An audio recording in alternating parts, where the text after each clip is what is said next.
নমস্কাৰ মৰমৰ ছাত্ৰ-ছাত্ৰীসকল তোমালোক সকলোকে মোৰ ইউটিউব চেনেল মাই ইংলিছ জ্ঞানলৈ স্বাগতম জনাইছো আশা কৰিছো তোমালোক সকলোৱে ভালে আছা ছাত্ৰ-ছাত্ৰীসকল যোৱা ভিডিঅ'টোত আমি অসম চৰকাৰৰ প্ৰাথমিক শিক্ষা বিভাগৰ সপ্তম শ্ৰেণীৰ ইংৰাজী বিষয়ৰ চতুৰ্থটো পাঠ অৰ্থাৎ কাইণ্ডনেছ নামৰ পাঠটিৰ 4 নং এক্টিভিটি 5 নং এক্টিভিটি আৰু 6 নং এক্টিভিটিৰ বিষয়ে আলোচনা কৰিছিলো আজিৰ পাঠত আমি 7 নং এক্টিভিটিৰ লগতে তাৰ পৰৱৰ্তী এক্টিভিটিজ বিলাকৰ বিষয়ে আলোচনা কৰিম তেনেহলে ছাত্ৰ-ছাত্ৰীসকল আমি আমাৰ মূল পাঠলৈ আগবাঢ়িছো আমি যোৱা ভিডিঅ'টোত ডিটাৰমিনাৰ্ছৰ বিষয়ে আলোচনা কৰিছিলো আৰু এই ডিটাৰমিনাৰ্ছৰ আলোচনা কৰোতে স্পেশালি আমি পজিটিভ ডিটাৰমিনাৰ্ছৰ বিষয়ে আলোচনা কৰিছিলো আৰু ইয়াতে এটা টেষ্ট এটা আছে মাই কাৰ ইজ ব্লেক ইয়াতে মাইটোত আন্ডাৰলাইন কৰা আছে আৰু তাৰ বিপৰীতে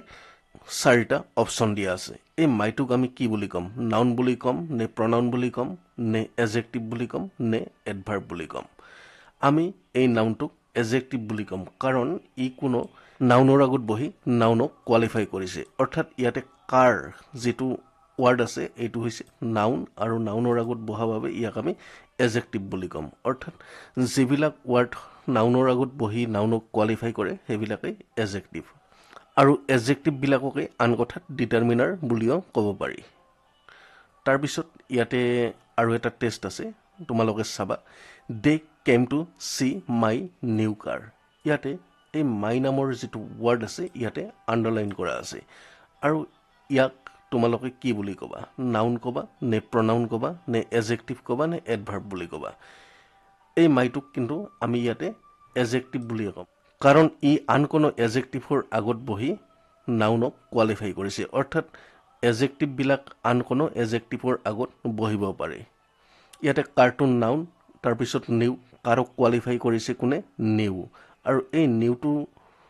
এটা এডজেক্টিভ আৰু এই এডজেক্টিভৰ আগত কেতিয়াবা আন এডজেক্টিভ বহিব পাৰে তেনেহলে ইয়াক আমি কি বুলি কম এডজেক্টিভ বুলিয়ে কম তাৰ পিছত তোমালোকে চাবা difference between it's and it's ইয়াতে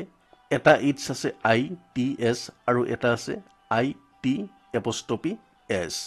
তেনেহলে ইয়াতে আমি টেষ্ট এটাৰ সহায়ত ইটস আৰু ইটসৰ মাজত ডিফাৰেন্সটো বুজি লম the frog is too small for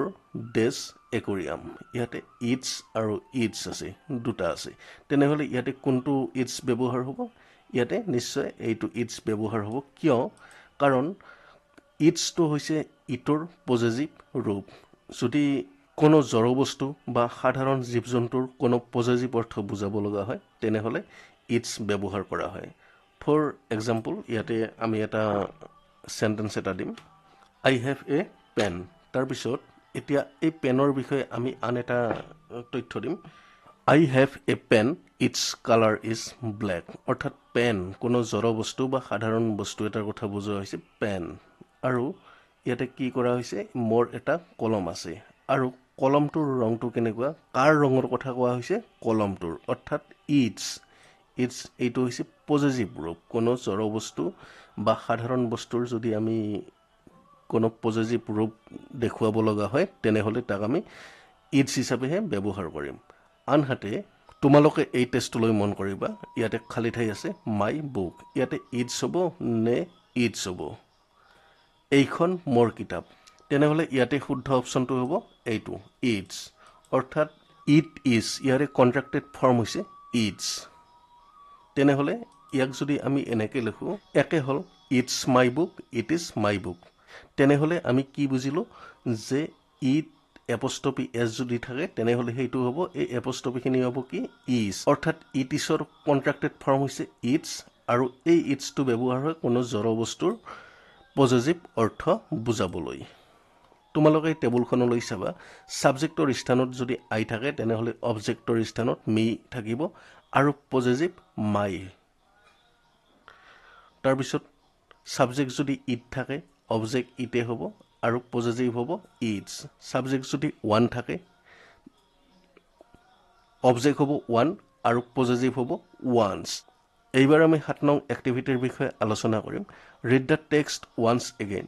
find out the nouns that have been qualified by possessive determiners and complete the table given below. One example has been done for you.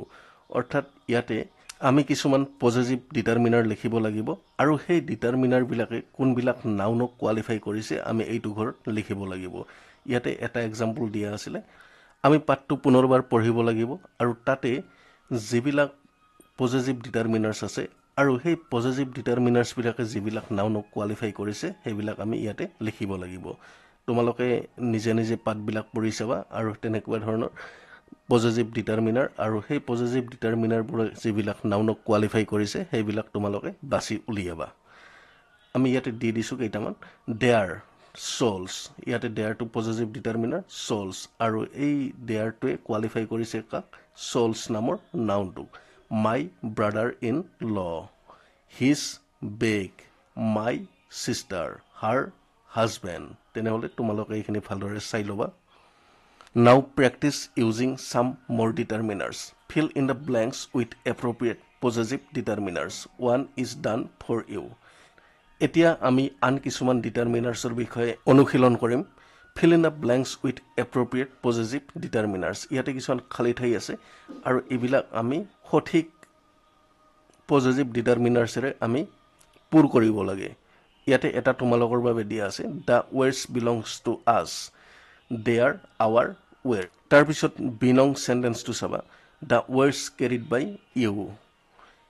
You carried the words on. ইয়াতে you হ'ব নে your হ'ব আমি যেহেতু পাইছিলো আগতে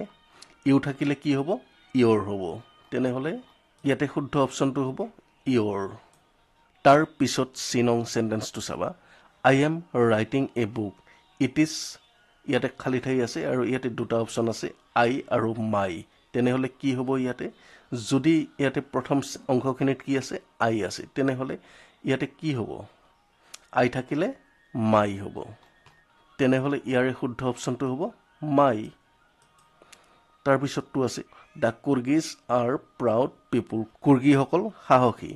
They are known for ইয়াতে they আছে গতিকে they থাকিলে তোমালোকে they দিবা নে they are দিবা আমি যেহেতু আগতে পাইছিলোৱে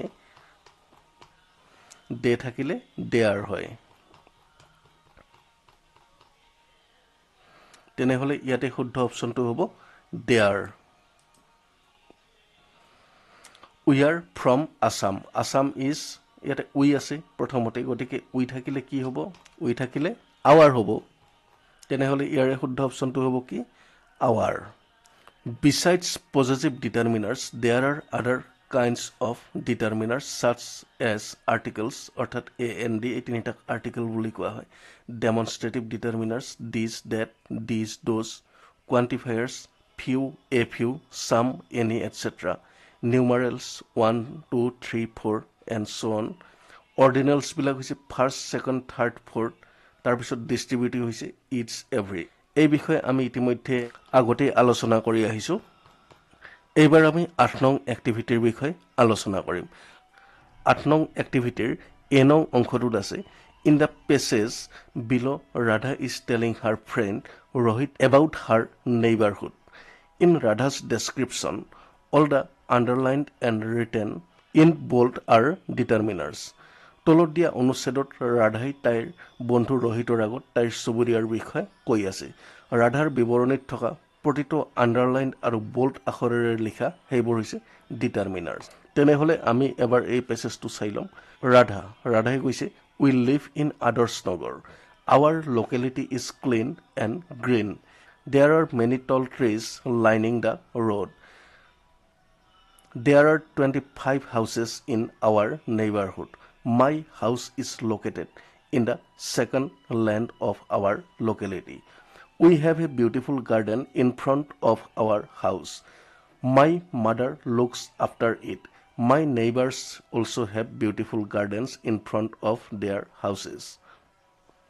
Every neighbor has one or more pet dogs. One of our neighbors is Mr. Rahman. He has 4 dogs. I love to play with his dogs. His wife loves to bake cake and biscuits.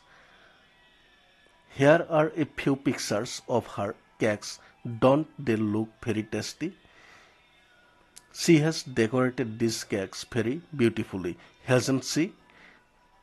She sent some cake for me yesterday. অৰ্থাৎ ইয়াতে underline কৰা আৰু ৰঙা ৰঙেৰে লিখা আখৰবিলাক হৈছে প্ৰতিটো একোটা ডিটাৰমিনাৰ যেনে our many the 25 our my second our my their every one for এইবিলাক হৈছে একোটা ডিটাৰমিনাৰ আৰু প্ৰতিটো ডিটাৰমিনাৰে একোটা নাউনৰ আগত বহিছে অৰ্থাৎ ইয়াতে আমি উদাহৰণস্বৰূপে এই ফ'ৰ এইটো যদি চাওঁ এইটো ডিটাৰমিনাৰ কাৰণ ডগছ নামৰ নাউনটোৰ আগত বহিছে দেয়াৰ এটা হাউচেছ নামৰ নাউনটোৰ আগত বহিছে আৱাৰ নেইবাৰ্ছ এইটো এটা নাউন নেইবাৰ্ছ আৰু তাৰ আগত আৱাৰ নামৰ ডিটাৰমিনাৰটো বহিছে আমি ইতিমধ্যে আগতে গম পাইছোঁ যে নাউনৰ আগত যিবিলাক ৱাৰ্ড বহে সেইবিলাক আমি ডিটাৰমিনাৰ অৰ্থাৎ এক কথাত এডজেক্টিভ বুলি ক'ব পাৰোঁ এইবাৰ আমি চাম how would Rohit describe his neighbourhood এতিয়া ৰোহিতে তেওঁৰ চুবুৰীয়াৰ বিষয়ে কেনেকৈ বৰ্ণনা কৰিছে আমি চাই ল'ম working in pairs help Rohit write a few sentences describing the place where he lives fill in the blanks Rohit's description with appropriate determiners from the brackets এতিয়া ৰোহিতে কৈছে ইয়াতে খালি ঠাই আছে লোকেলিটি ইজ কল্ড বৰগাঁও তেনেহলে ৰোহিতে যে কৈছে দেশ লোকেলিটি ইজ কল্ড বৰগাঁও কোনটো হ'ব ৰোহিতে যেহেতু নিজে কৈছে গতিকে ইয়াতে কি হ'ব our locality is Borgaon it is beside the national highway bypass you can see ইয়াতে হিজ দেয়াৰ মাই কোনটো হ'ব কাৰণ ৰোহিতে নিজেই কৈ আছে যেহেতু গতিকে ইয়াতে কোনটো হ'ব মাই ছাত্ৰ ছাত্ৰীসকল আমাৰ আজিৰ ভিডিঅ'টো ইয়াতে সামৰিব লাগিব কাৰণ বতৰ যথেষ্টখিনি বেয়া ইতিমধ্যে বৰষুণ দি আছে গতিকে তোমালোকৰ বুজি পোৱাত অসুবিধা হ'ব ময়ো ভালদৰে বুজাই দিব পৰা নাই অহা পাঠত আমি এইখিনিৰ বিষয়ে ভালদৰে আলোচনা কৰিম তেনেহ'লে ছাত্ৰ ছাত্ৰীসকল আজিৰ পাঠ আমি ইমানতে সামৰণি মাৰিছোঁ ধন্যবাদ